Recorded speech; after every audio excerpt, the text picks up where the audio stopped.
बिस्मिल्लाहिर्रहमानिर्रहीम। मैं हूं सुहेल राना। रात के आसिफ जरदारी और शहबाज शरीफ में मुलाकात हुई। आज फाइनल होगा कि कौन वजीर आजम।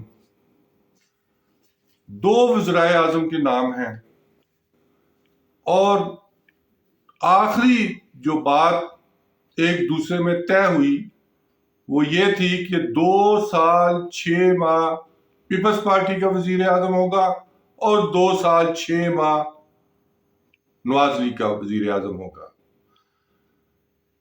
आसिफ जरदारी साहब ने बिलावल भुट्टो का नाम दिया है, जबकि दूसरे वजीर आजम का नाम शहबाज शरीफ का ही है।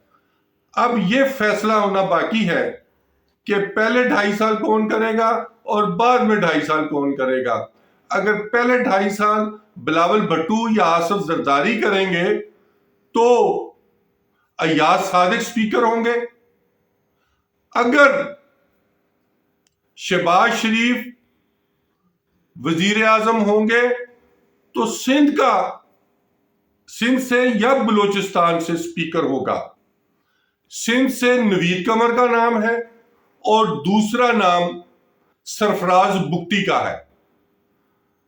आइंदा 36 और 72 घंटों में फैसला होगा कि वजीर आजम पहले 2.5 साल कौन होता है।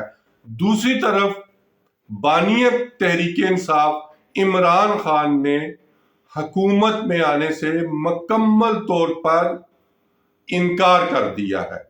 उन्होंने कहा, इंतहाई अहम शख्सियत से अडयाला जेल में उनकी मुलाकात हुई और वो इस पर कायम हो गए हैं कि वो अपोजिशन का किरदार अदा करेंगे।